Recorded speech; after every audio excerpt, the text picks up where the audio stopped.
Fala, seus cachorros, beleza? Onde eu estou? Estou de férias. Estou de férias. Ó, vou até dar uma panorama pra vocês. Ó. Tô aqui em Itanhaém. Aqui, ó. Meu carro estacionado. Tô em Itanhaém. Tô no... olha só. Estou gravando em cima de uns negócios aqui só pra gravar um vídeo. Bom, o que aconteceu? Fernando Diniz foi demitido da seleção brasileira, cara. Acabou de ser demitido pelo Edinaldo Rodrigues. É uma bagunça, mas eu só peço pra você, se puder, participar da nossa rifa, tá certo? Futirinhas.net, o link tá na descrição ou no cardzinho aqui em cima, tá certo? Apontando aqui. Vai lá, são 2 Pix de 25 mil reais pra quem vencer, tá? E pra quem adquirir mais números, 20 mil reais para o primeiro colocado, 18 mil para o segundo e 12 mil para o terceiro, tá? O link tá na descrição ou no card ou vai em futirinhas.net e participe da rifa.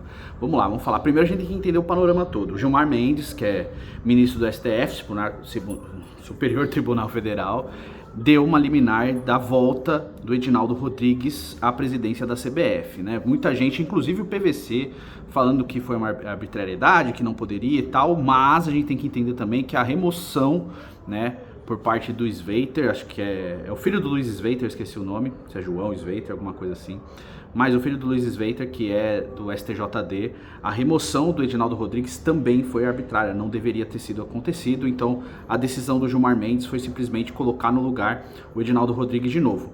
Só que aí o Edinaldo já resolveu falar, não, vamos trabalhar, precisa trabalhar, porque senão a situação fica complicated. Enfim, o que aconteceu? Logo que ele reassumiu o cargo de presidente da CBF, ele já resolveu botar as asinhas de fora. Então é uma situação ainda muito nebulosa, por quê? Porque por mais que ele seja o presidente da CBF efetivo nesse momento, então a CBF volta a ter um presidente e tal, ele já querer fazer tudo agora, parece que é uma decisão para assim, mano, se acontecer qualquer coisa já resolvi.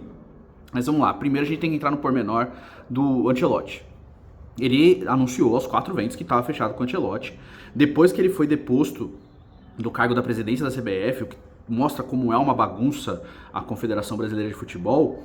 Depois que ele saiu do cargo, ele deu uma declaração também falando que ele liberou o Ancelotti para fechar com o Real Madrid, né, para renovar com o Real Madrid. Depois o Ancelotti vai a público e diz, né, fala da renovação, da felicidade sobre a renovação do cargo no Real Madrid e tal, e depois ele dá uma declaração dizendo que realmente conversou com o Edinaldo, que realmente tinha o convite da seleção, mas que o Edinaldo sempre soube que o plano A do Ancelotti era ficar no Real Madrid.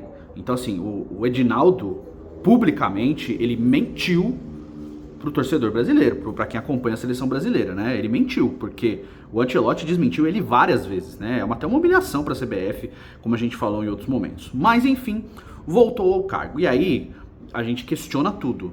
Por que o Fernando Diniz prestava para a seleção brasileira para ficar até a eventual posse do Ancelotti no meio de 2024 agora? O Fernando Diniz prestava. Agora ele já não presta mais. 6 jogos bastaram, tá? Nem eu sou o maior entusiasta do Diniz na seleção brasileira. Eu sempre falei que eu queria o Abel. Acho que pra mim era o candidato, era o técnico que pra mim mais tinha a ver de assumir a seleção brasileira. Mas enfim, ele já volta e já tira o Fernando Diniz. O Fernando Diniz está demitido da seleção brasileira, tá? Não vai ser mais técnico da seleção. E aí eu tenho que entender o lado do Diniz. Ainda bem que ele não pediu demissão do Fluminense, cara. Porque seria ele abrir mão do Fluminense, onde ele é ídolo, ganhou a Libertadores, a primeira Libertadores da história do clube e tal, pra ficar na seleção e depois de 6 jogos é mandado embora. Ainda bem que ele não saiu do Fluminense, cara. Ó a buzina corna aí no fundo, né? Ainda bem que ele não saiu do Fluminense. Enfim, o Fernando Diniz foi demitido e agora o Edinaldo fala de Dorival Júnior, que é o favorito dele. Cara, eu acho o Dorival um baita técnico, já falei aqui várias vezes. Acho um técnico extremamente capaz, competente, acho que pode dar muito certo à frente da seleção. Não tem problema com relação ao Dorival Júnior, tá? Tem toda a relação dele com o São Paulo montando o time pra ele e, enfim, é lógico que todo técnico, principalmente no Brasil e na Argentina, existe muito esse desejo do técnico ser treinador da seleção brasileira, né? Como a seleção sendo o maior objetivo de o trabalho do técnico. Isso fora não é igual, tá? Fora os técnicos têm outra predisposição, outra preferência. Eles são técnicos de clube e não de seleções. Eles preferem ser técnicos de clubes do que de seleções. Tanto que existe uma diferença dos cargos, né? Tem técnicos que são voltados só para seleções, como Joaquim Löw, Roberto Martínez, etc. E tem técnicos que são só para clubes, como o Pep Guardiola, o Jürgen Klopp e tal. Você não vê esses caras falando, pô, o sonho do Guardiola é treinar a seleção da Espanha, que é o país dele. O sonho do Klopp é treinar a Alemanha, que é o país dele. Não. O sonho desses caras é treinar clubes e fazer um grande trabalho em clubes. Aqui no Brasil isso não existe muito. Aqui no Brasil é assim, treino muito bem clubes e o meu objetivo é ser técnico da seleção, ganhar a Copa do Mundo, etc. Foi assim com o Felipão, foi assim com o Zagallo, foi assim com o Luxemburgo, foi assim com todos os técnicos que o Brasil teve até então. Então o próprio Dunga, acho que o Dunga é um grande exemplo, né? O Dunga só basicamente foi técnico de seleção brasileira, né? Ele teve dois trabalhos ali no Inter, bem medianos, e na seleção que foram os grandes objetivos dele. Tanto que depois que ele saiu da seleção, ele nunca mais foi treinador novamente, tá? Então, voltando, o nome do Dorival é o mais forte. E aí, dois problemas. Primeiro, São Paulo. São Paulo tá montando um time de acordo com o que o Dorival acredita, né? Reforçando pro Dorival. E vindo esse convite da seleção brasileira, a tendência é que o Dorival aceite esse convite, né? E assuma o cargo na seleção brasileira. E aí o São Paulo fica todo perdido, porque teria que buscar um novo treinador, não montar um novo time, mas assim, o time se readequar a um sistema de jogo, já está totalmente treinado e pensado pelo Dorival, e aí seria um recomeço, seria uma situação bem complicada. O Dorival, querendo ou não, foi quem tirou o São Paulo da fila de grandes títulos, né, com a vitória da Copa do Brasil nessa temporada. Acho o Dorival um baita treinador, acho que seria um ótimo técnico para a seleção, sim. Não acho que ele ficar devendo muito para os outros, não. Acho que é um técnico que ainda mais copeiro, né? Ele é um técnico bom de mata-mata, isso se provou com a própria carreira dele. Ele tem grandes títulos no mata-mata, Libertadores no Flamengo, a Copa do Brasil no Santos e no São Paulo, por exemplo. Então, assim, é um técnico que tem esse perfil de mata-mata que é muito bom para a seleção, porque, obviamente, Copa do Mundo, Copa América, etc., os torneios que a seleção joga são de mata-mata. Bom, dito isso, vale a pena pro Dorival?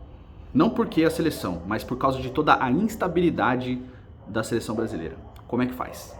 Como é que vai fazer o Dorival sair do São Paulo, querendo ou não, um trabalho garantido, um emprego garantido, confiança de diretoria? Lógico que no futebol tudo pode mudar, se o São Paulo perde 5, 6 jogos já começa a minar trabalho de treinador, mas digamos no mundo ideal, tudo certo no São Paulo, né? Ele tem estabilidade de emprego ali para ficar por um bom período no São Paulo, ser o técnico por bons anos aí, como foi no Santos na última passagem, que ele ficou quase 3 anos, acho que chegou a ficar 3 anos, né, quando passou no Santos na última vez. Saiu do Flamengo aí totalmente contestado a saída dele, não o desempenho. E aí, chega no São Paulo, arruma o time, um time que tá lutando para não cair, arruma o time, ganha uma Copa do Brasil, tem estabilidade de emprego, monta um time muito forte, né? Vem reforços de peso aí para ele, como o Lucas e o Rames Rodrigues, por mais que o Rames não tenha rendido, são reforços de peso. Arruma um jeito, o Wellington Rato passa a jogar muito bem, o Caleri vira a grande referência, ficou ainda mais referência no ataque do São Paulo. O Luciano opta por não sair do São Paulo, mesmo com ofertas melhores do futebol da Arábia Saudita. Então, assim, tudo isso por causa também, e principalmente do Dorival Júnior, né? De gestão de elenco, etc. E aí vem esse convite da seleção, mas vale a pena pro Dorival sair de uma estabilidade para uma instabilidade absurda, porque tudo pode mudar amanhã na CBF, cara. Se, sei lá, o Edinaldo sai de novo, né? Retiram o Edinaldo da presidência da CBF de novo e chega uma nova diretoria, depois de eleição, e assume a CBF, será que o Dorival seria o nome dessa diretoria? Será que não seria outro treinador? Sei lá, o próprio Abel Ferreira, o José Mourinho, sei lá, cara, qualquer treinador. Não sendo o Dorival, e aí ele tirado do cargo, ele fica sem emprego novamente. Obviamente que um técnico do gabarito do Dorival Júnior, ele vai encontrar emprego em qualquer outro clube. Vários clubes vão querer ele, até pelo trabalho que ele desenvolve aí no São Paulo, desenvolveu no Flamengo, desenvolveu no Santos, no Ceará, nos times que ele passou, né? Mas mesmo assim, vale a pena fazer essa troca agora? É lógico que você mexe com o ego, com o desejo do técnico. O Dorival, acho que tem muito esse desejo de ser treinador da seleção. Obviamente mexe com o brio do treinador e, querendo ou não, se ele arruma a seleção e leva a seleção a um grande resultado numa Copa do Mundo, o nome dele fica ainda mais marcado na história do futebol. Então, tudo isso mexe, né? Eu acredito que o Dorival vai acabar, vindo o convite do Edinaldo Rodrigues, acredito que o Dorival vai acabar assumindo o comando da seleção brasileira. Mas que feio, cara, que feio as atitudes do Edinaldo, que feio tudo que envolve CBF, cara. É impressionante como essa federação é uma bagunça em todos os níveis, cara. De novo, repito, a gente fica de portas fechadas aí porque a gente critica muito a CBF, né? Mas eu não consigo simplesmente ficar calado e deixar de falar o que acontece ali, pelo menos do que eu sei de bastidor, só pra ficar bem visto por quem trabalha lá. Prefiro não ter esse tipo de visão, né? mas acredito que o Dorival será o novo treinador da seleção brasileira, sim, né? Eu sinto muito pro Fernando Diniz aí que foi usado, cara, ele foi usado, né? Foi usado como tapa-buraco, foi usado como tampão, né? Fizeram mó estardalhaço aí para ele assumir, que ele seria o braço direito do Ancelotti, etc. Né? Depois ele mesmo disse que quer ser o técnico efetivo, mas não quer sair do Fluminense. Então, assim, acredito que o Fernando Diniz foi usado muito aí pelo Edinaldo e pela CBF para tapar esse buraco, até para ser um cala-boca, depois do começo ruim do Ramon, né? O Ramon também, né, acabou herdando trabalhos, acumulando funções aí de técnico do Sub-23, do Sub-20, do Sub-23 e também da seleção principal, né? O Ramon foi técnico desses três ao mesmo tempo. Quem não lembra aí, no começo do ano de 2023, ele ter que sair lá do Mundial Sub-20, voltar para o Brasil para fazer a convocação da seleção principal e voltar para a disputa do Mundial também. Então, assim, tudo isso que a CBF fez é muito feio, muito sujo, não combina com o tamanho da seleção brasileira. E é sempre falar, a seleção brasileira é gigantesca apesar da CBD e CBF, né? Ela é gigantesca apesar disso, porque, cara, sempre foi uma bagunça. É só você acompanhar N documentários, séries sobre e ver como sempre foi muito nebuloso tudo que envolve a CBF no Brasil.